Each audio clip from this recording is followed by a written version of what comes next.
عائشة دا فرمي رضا ورحمتي خوالي به أن ابنة الجون لما أدخلت على رسول الله صلى الله عليه وسلم بيغمر عليه الصلاة والسلام ماري كردو إترشوي قاسنوي هات ودنا منها لين زيق بويو بيغمر إخوة عليه الصلاة والسلام خزانتي قالت أعوذ بالله منك عافرتكوتي بناقرن بخوالته فقال لها بيغمرش فرمي عليه الصلاة والسلام لقد عثت بعظيم تو بنات قردو بكسي ذاتك زور قورة الحقي بأهلك برو بمالي باوكت الحقي بأهلك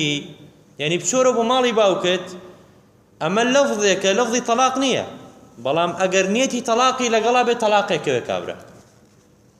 يعني بيغمري خوا عليه الصلاة والسلام آفري طلاق ده بم لفظة فرمي الحقي بأهلك برو بمال باوكت كوتي برو مالي يعني وازم طلاق تمدا توا يتر آفتكش رويشتو بيغمري عليه الصلاة والسلام وازلي هنا بويا زور جاروا هي كابرا على برو بمالي باوكت كو نيتي طلاق بيكسر طلاقي كويت